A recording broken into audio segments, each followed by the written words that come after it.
All right, y'all. This part 3 of questions you should ask your contractor or questions I asked my contractor. Okay. So, right along with questions that I asked, I did ask my contractor how did they handle inspections, right? Um, because this separates professionals from builders, right? Any, in my opinion, anybody can do a job, right? Anybody can do a job and not be professional, right? I can do a job. I could be um, a licensed adjuster all day long. But I don't. My professionalism not pour into my expertise.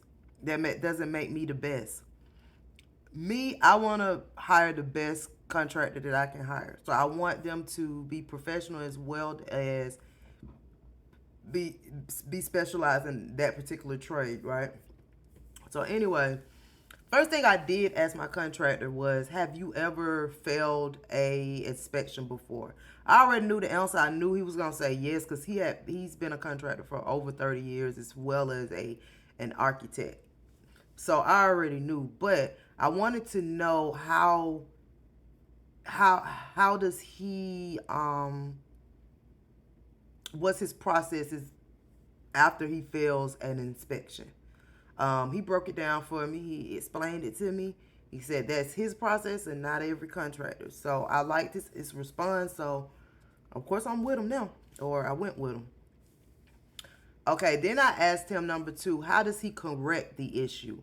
Whatever he failed in the inspection, how does he correct his issues? He gave me a response. Then I asked him number 3, who pays for the fails?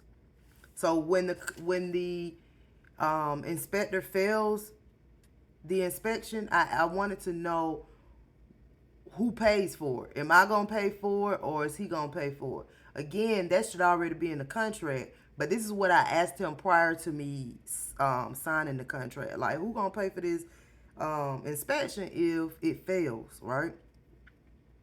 Now, you want calm answers and not ego.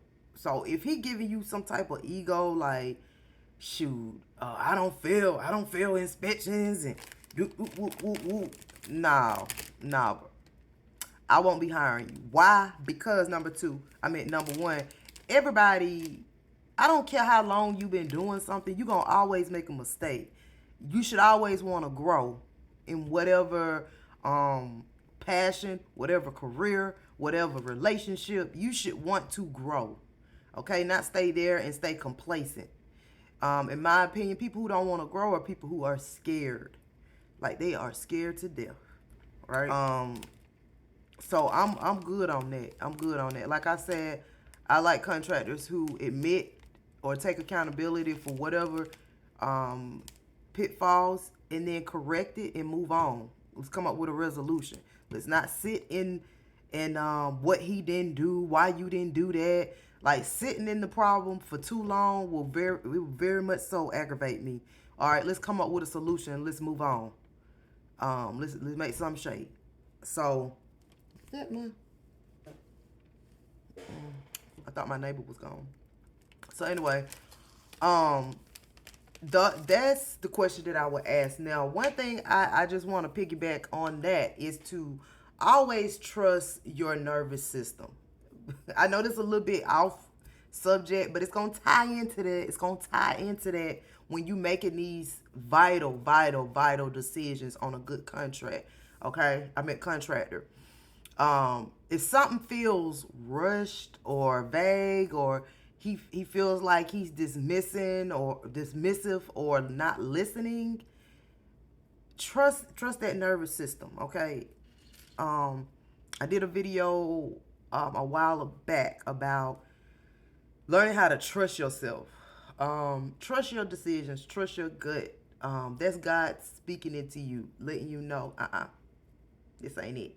Don't ignore it, okay? Because a good contractor, they will explain without talking down to you. They encourage permits And they also will respect your long-term plan. So whatever your long-term plan is, most of them will, a good one, will respect that, okay? Because you're just not building a structure, okay? In my opinion, shoot, you building income, flexibility, sovereignty. And in my opinion, that is a reward within itself. Like for me, I can't speak for y'all, but that's how you know that's how I look. So make sure you trust that gut, y'all, because that's the most important thing. I want you to save this checklist, and I'm gonna continue on with more of the process. So share, follow, like, and subscribe to my YouTube channel so that you can continue on getting more information. Or as I get information, I'm giving you the juice. You feel me? So thank y'all again. See y'all in the next video.